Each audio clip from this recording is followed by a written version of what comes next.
Assalamualaikum warahmatullahi wabarakatuh. Perkenalkan, nama saya Taruna Dewasa Muhammad Rafi Satya Prabaswara dari Prodi MTP 3B akan menjelaskan simulasi persiapan mekanis dan pengetahuan instrumen kabin lokomotif. Biasanya lokomotif dalam kondisi dingin dan di start oleh petugas daily check dan masinis menerima dalam keadaan menyala. Namun, masinis harus bisa menghidupkan lokomotifnya sendiri. Pertama yang dilakukan adalah terdapat adanya engine control switch. Di situ banyak switch dan dengan beberapa warna. Di situ terdapat run, start, dan isolate. Untuk lokomotif yang akan menyala dipencet tombol start. Setelah start dinyalakan, di bawahnya terdapat perangkat, yaitu baterai. Baterainya dibuka, dinaikkan, dan ditutup lagi. Kemudian di sampingnya control switch, biasanya di lokomotif asli terdapat circuit breaker. Circuit breaker dinaikkan dari kiri sampai ke kanan secara berurutan dengan jumlah biasanya 9, maka pompa bahan bakar akan dipump. Setelah pompa bahan bakar dipump, akan menunjukkan indikator untuk tekanan. Pertama, untuk T200 spesifikasinya untuk oli 35 PSI dan minyak lumas 30 PSI. Setelah itu bahan bakar 90 PSI atau sekitar 460 kPa. Setelah dinyatakan memenuhi standar dari T200, maka lokomotif harus di start engine dengan melakukan tombol start. Start ditekan, mesin lokomotif akan nyala.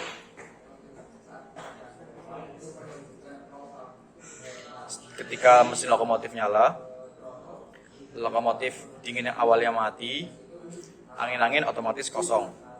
Nah, angin-angin menunggu dipenuhi di dalam reservoir.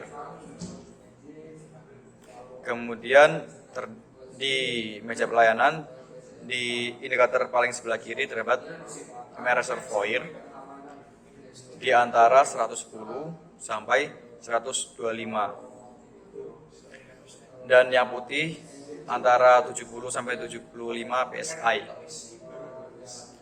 Nah, terdapat satuan lain yaitu bar yang merah antara 7 sampai 8,5 bar dan yang putih antara 3,5 sampai 5 bar. Di sisi paling luar itu merupakan sisi paling luarnya, yaitu untuk 70 sampai 75 PSI-nya. Dan yang di dalamnya yaitu satuan untuk barnya. Sebelah kanannya indikatornya lagi terdapat merah untuk silinder upper dan putih untuk pipa upper. Itu adalah merupakan silinder brake, yang mana silinder brake merupakan tuas warna merah. Ketika posisi normal dia harus pada 0. Ketika direm, ukurannya akan naik, tekanannya akan naik menjadi 3 sampai 5 bar. Ketika remnya dioperasikan atau mengikat, atau antara 0 sampai 7 PSI. Dan untuk yang putih di pipa upper, ketika dalam kondisi normal, yaitu dalam posisi normal 4 sampai 5,5, dan untuk dilakukannya service brake, yang putih akan menurun antara 2,5 bar, dan untuk yang merah harusnya 3,5 sampai 5 juga.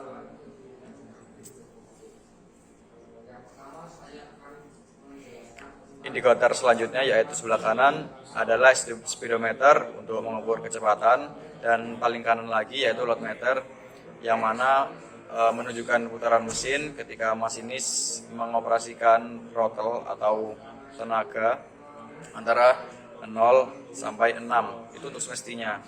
Namun jika lebih dari 6, 9 atau bahkan 12, maka akan terjadi pemutusan arus ke traksi motor ketika putarannya terlalu besar. Akan terjadi hot engine, wheel slip, dan PC open. PC open yaitu keadaan di mana lokomotif memberikan keamanan. Jadi jika terlalu besar tenaganya, engine bisa gangguan. Dengan demikian, PC open memutus aliran listrik ke bagian traksi motor dan engine, dan pengereman akan bekerja. Dan di bawahnya terdapat 3 handle berwarna biru. Yang pertama dynamic brake, throttle, dan reverse. Untuk dynamic brake untuk mengurangi laju lokomotif. Untuk mengurangi RPM, ketika dynamic brake bekerja, RPM akan berputar di balik yang seakan-akan memperlambat lajunya lokomotif.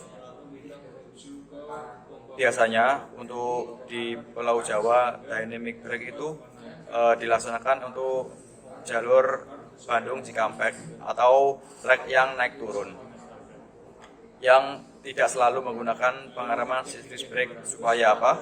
Tidak terjadi keausan di dalam blok rem. Memakailah dynamic brake.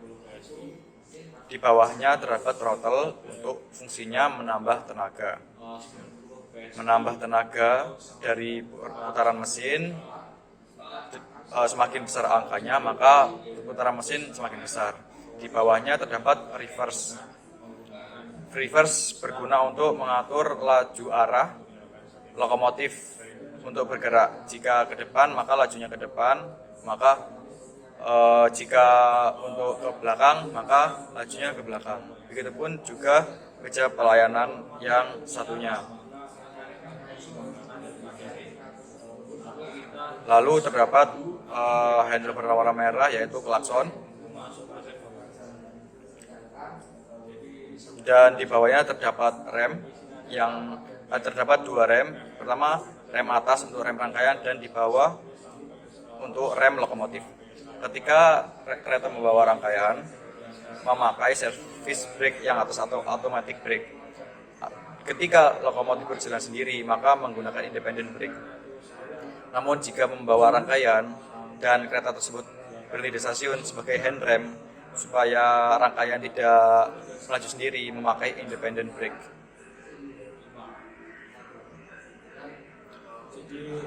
Di bawahnya handle rem terdapat switch in dan out. Switch in dan out dilaksanakan untuk sekiranya terdapat traksi ganda.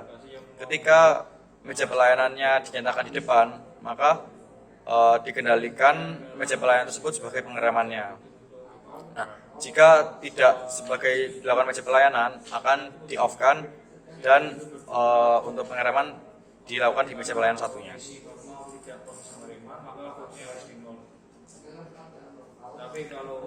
Kemudian ada saklar rem dinamis. Ketika posisi normal yang difungsikan throttle harusnya posisinya di bawah. Jika diaktifkan akan dinaikkan ke atas. Posisi throttle akan idle. Posisi reverse akan selalu melaju ke arah lokomotif. Setelah posisi setup, kelistrikan di TM sudah siap, baru diarahkan ke dari angka 1 ke 8. Kemudian ada tingkapan pemasir dan tingkapan pelonceng. Tingkapan pemasir dilakukan jika lokomotif terjadi slip. Pemasir akan keluar untuk mencegah slip dari rel dan roda. Kemudian untuk pemasir lonceng dilakukan saat kereta atau rangkaian masuki stasiun supaya tidak menggunakan klakson yang jika pakai klakson memberikan suara yang terlalu bising bagi penumpang. Untuk tingkapan lonceng bunyinya teng teng teng, tidak seperti klakson yang terlalu keras. Jadi semakin tinggi tekarannya, gayanya itu dapat menyebabkan beberapa hal seperti hot engine, basi, dan VC open. Jadi VC open itu tanda di mana otomatis memberikan suatu pengamanan. Kemudian cara untuk mengaktifkan meja pelayanan atau mengaktifkan kabin. Untuk mengaktifkan meja pelayanan menggunakan kunci. Ketika kunci dimasukkan, otomatis meja pelayanan tersebut atau kabin tersebut akan aktif. Nah, sebenarnya jika lokomotif berjalan, gagang service brake hanya satu. Nah, ketika mau pindah posisi kabin atau meja pelayanan, service brake harus diarahkan ke surprise dulu. Kemudian diposisikan ke off, kemudian bisa dilepas ke atas, dan handle rem akan dipindah ke meja pelayanan, ke yang lainnya. Kemudian dipasang kembali suppressor dan diaktifkan kembali remnya. Dan memang bisa dilepas untuk tiap-tiap meja pelayanannya. Namun jika independent brake merupakan rem yang paten, tidak bisa dilepas.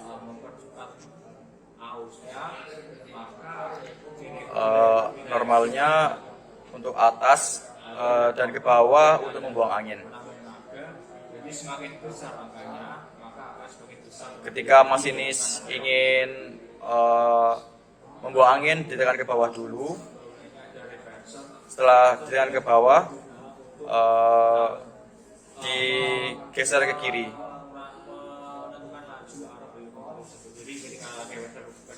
Karena jika tidak ditekan terlebih dahulu, itu merupakan hal pengamanan supaya jika tersenggol tidak langsung bergerak dari kiri kanan atau sebaliknya.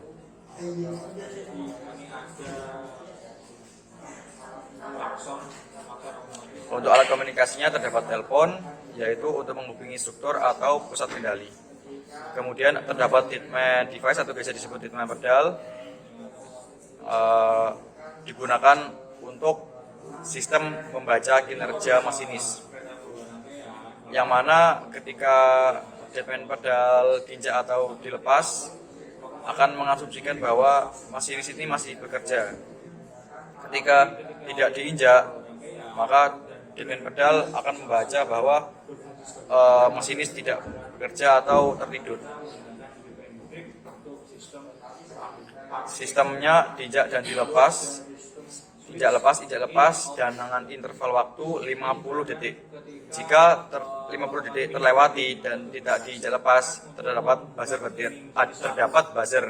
Jika 5-10 detik tidak dilakukan injak pedal, akan terjadi emergency brake.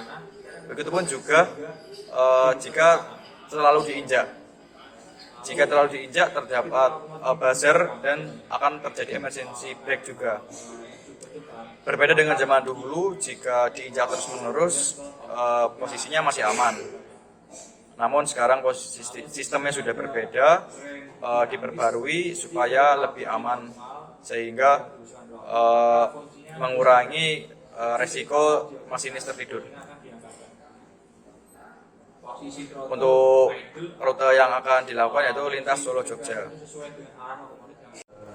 Sekian dari penjelasan saya terkait simulator kabin lokomotif. Mohon maaf jika terdapat kesalahan kata.